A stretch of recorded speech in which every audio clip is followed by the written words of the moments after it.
Nah, yang bikin beda dari X300 series adalah kita udah ngembangin stage mode yang lebih bagus lagi dari generasi sebelumnya. Apalagi yang miss dari yang menurut lo jadi nilai jual dari ini barang? Mungkin dengan adanya photographer kit ini yang akhirnya kita bawa ke Indonesia. Zoom, mungkin orang-orang mau explore zoom lebih jauh lagi. Ini udah bagus, tapi kalau misalnya ditambah ini jadi lebih detail, lebih jauh.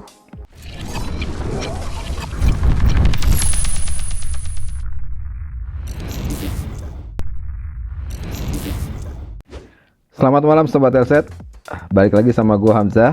Kali ini kita ada di edisi perdana dari Telset Launch.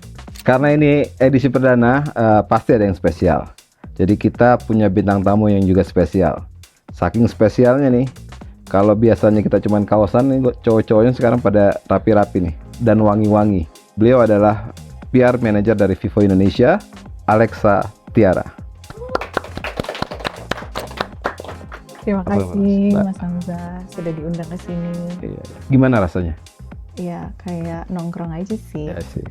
Bukan rasa itu. Apa? Gimana rasanya dimodusin jurnalis sama wartawan-wartawan setiap kali launching? Udah biasa ya? Enggak. Karena yang gue perhatiin ya, teman-teman nih pada saat launching model ada, terus properti ada, yang difoto lu terus. Enggak. Iya. Terus kalau ngomong nanyanya bukan speknya apa, habis ini ngopi di mana? Gimana? Menurut lu gimana? Ya seru sih, maksudnya karena kan hubungan kita juga penting ya. Kita nggak cuman ketemu pas lagi launching, tapi di luar launching juga harus ketemu terus dong. Ya. Oke. No issue lah ya. No issue. Oke. Gue cuma ngambil satu topik kecil dari produk yang rencananya diluncurin besok ya. Ya disclaimer, syuting ini dibuat hari Rabu. Hari Kamis besok Vivo mau launching X300 ya. Betul, X300 series. Sebenarnya ada hal yang menurut gue cukup penting lah ya untuk di highlight, terutama bagi reviewer. Kita nih biasa spek rata-rata yang satu ngeluarin A, yang satu ngeluarin B, dan seterusnya. Sekarang kalau X300 kan fokusnya ke kamera. Yang menarik adalah ketika lensa 200 megapiksel ditaruhnya tuh bukan di lensa utama, bukan di lensa wide-nya, tapi justru di lensa telefoto. Kayak kita foto pakai DSLR saja dengan 200 megapiksel misalnya, itu menghasilkan file yang cukup besar, lama bukanya. Nah sekarang ditaruh di telefoto yang notabene sebenarnya mungkin nggak setiap hari orang pakai lensa telefoto ya. Betul. Apa reason dibalik itu?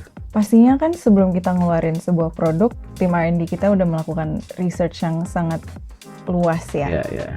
Dan saat ini kegiatan anak-anak muda dan banyak orang adalah konser. Kalau orang tua nonton anaknya lagi show atau apa, dan semua itu kan membutuhkan telephoto camera yang bagus. Nah, yang bikin beda dari X300 series adalah kita udah ngembangin stage mode yang lebih bagus lagi dari generasi sebelumnya. Stage mode. Stage mode itu adalah mode di X300 series di mana mungkin bisa dibilang AI processingnya lebih mendalam lagi. Karena kalau misalkan lagi di konser atau dimanapun yang lightingnya kurang stabil dan jauh kan biasanya antara backlight atau orangnya buram. Tapi dengan stage mode yang ada di Vivo jadinya semuanya clear. Stage-nya kelihatan, orangnya juga kelihatan. Jadi hasil foto setelah diklik akan diperbarui oleh AI supaya lebih bagus lagi dan seterusnya ya. Yes. Oke. Yang menarik juga sebenarnya ada apa namanya, embel-embel APO di belakang angka 200 megapiksel. Apochromatic lens. Nah, boleh dong ceritain dong. Apa tuh? Apochromatic lens itu sebetulnya lensa yang udah terkenal banget dari Zeiss. Dan karena kita co-engineered sama Zeiss, mungkin Vivo dan Zeiss mikir kayak apalagi yang bisa kita bawa ke sebuah smartphone, apa yang belum ada sebelumnya. Yaitu masukin karakteristik dari apochromatic lens ke dalam Vivo X300 series. In real life, in real life, keberadaan Apo, keberadaan telefoto, itu misalnya bagi pengguna awam nih kayak gue, fungsi nyata yang atau manfaat nyata yang bisa gue dapat tuh apa ya? Sebenarnya kalau misalkan ngomongin orang awam yang nggak begitu tahu apa sih Zeiss, apa sih apochromatic lens, ini lebih tentang this phone akan bisa membuat orang point and shoot dengan sangat mudah. Point and shoot maksudnya any subject, any object di foto hasilnya akan langsung bagus. We don't need to know the logic or the teori dibalik dari lensa ini, tapi point and shoot langsung bagus. I think itu sesuatu yang semua orang butuhkan.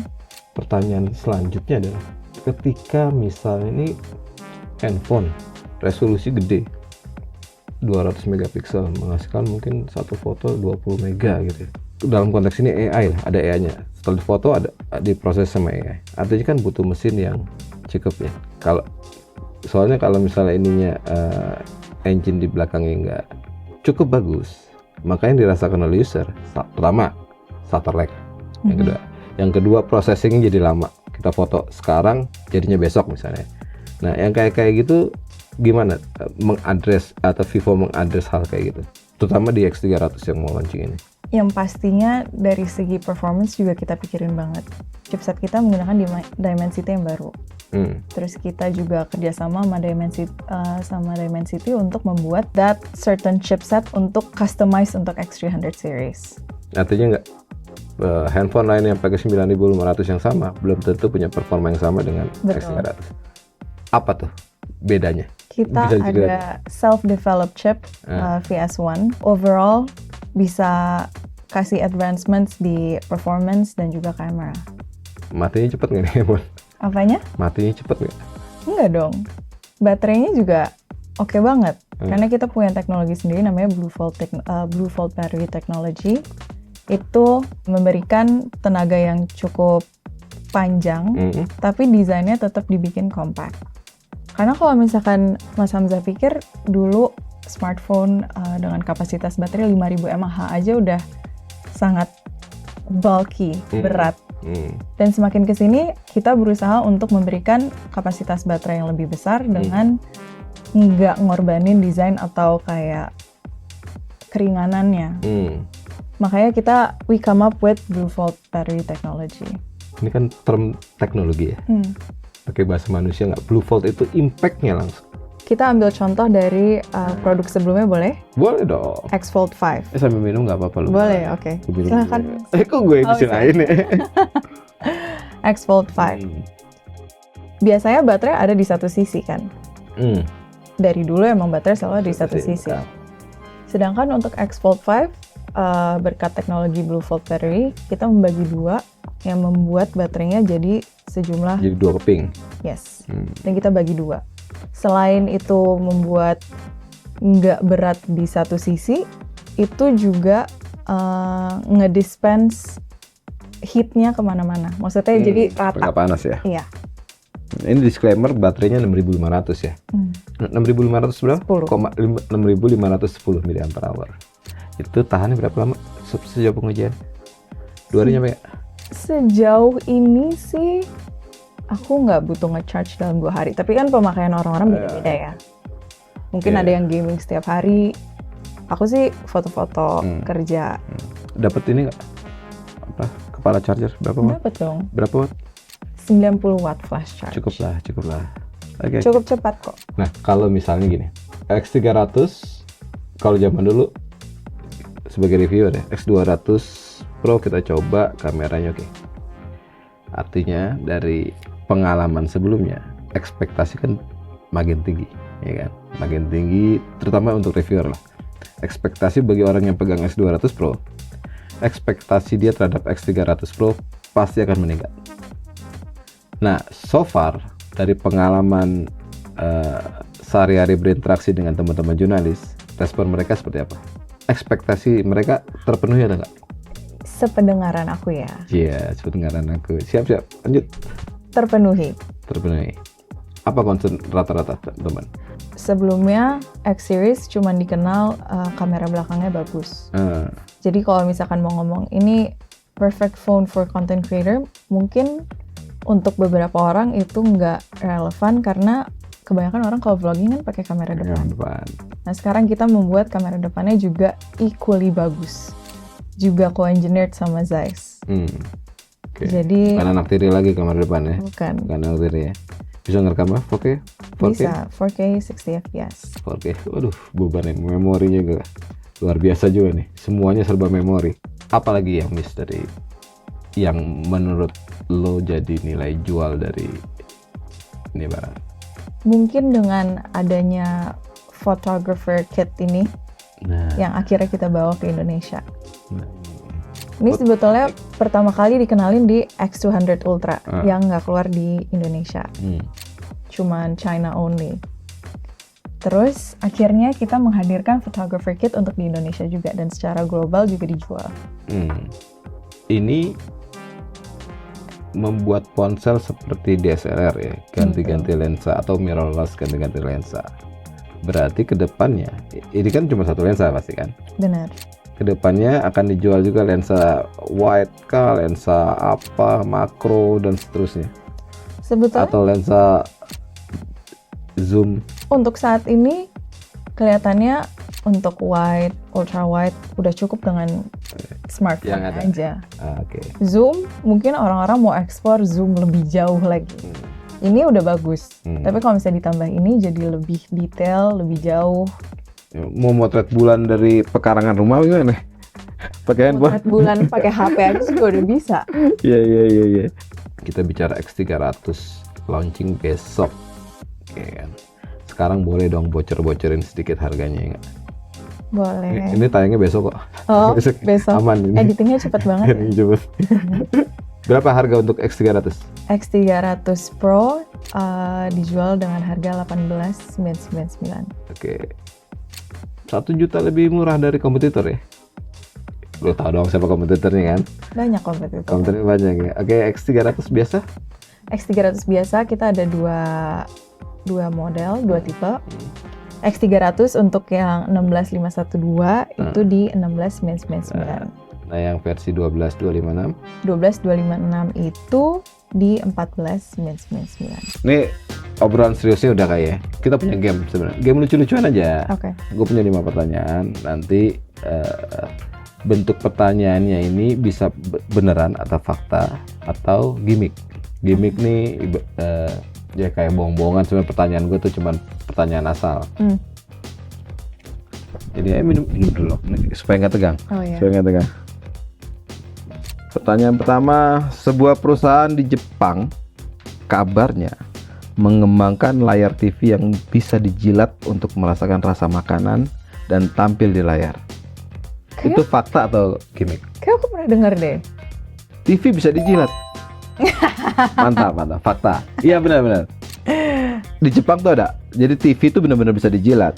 Nama TV-nya tuh Test the TV. Test the TV, dan itu memang didesain untuk itu. Tapi walaupun agak aneh, TV ngapain dijilat? TV gede dijilat. Untuk apa gitu? Oke, kita lanjut ke pertanyaan kedua. Sebuah smartwatch dilengkapi dengan proyektor mini yang bisa menampilkan keyboard virtual di tangan pengguna. Fakta atau gimmick? Aku nggak pernah dengar jadi mungkin gini. Itu fakta. Ada beberapa brand yang mengembangkan itu. Ada ponsel gaming yang menggunakan sistem pendingin cairan nitrogen mini. Itu betul apa fakta atau gimmick? Cairan nitrogen mini itu apa? Pertanyaannya jangan ditanya lagi. Di dalam bodinya ada nitrogen mini. Itu fakta atau gimmick? Ya, kejebak deh. Salah, itu pertanyaan baru gue karang tuh barusan. Nitrogen ini serem juga ya. Nitrogen mini itu apa? Orang ponsel, orang TV bisa dijilat aja bener ya. Apalagi nitrogen ini. Tapi itu karangan gue 5 menit yang lalu. Pintar. Oke. Congrats. Sekarang pertanyaan keempat. Ponsel flagship yang menggunakan kamera 200 megapiksel di lensa telefotonya. Itu fakta atau gimmick? Fakta, obviously. Gitu. Kita lakuin dua generasi. Oke, dua sama ya. Pertanyaan pamungkas nih.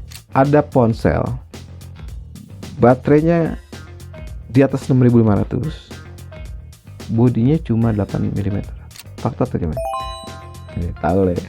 HP lu sendiri ya. Oke teman-teman, 3-2 untuk Alexa. Kita sudahi aja show kita malam ini. Sekali lagi terima kasih Alexa. Terima kasih. Semoga nggak kapok main sini ya. Iya. Untuk Sobat Telset, jangan lupa subscribe, terus komen yang banyak, dan yang paling penting tetap kritis. Bye-bye.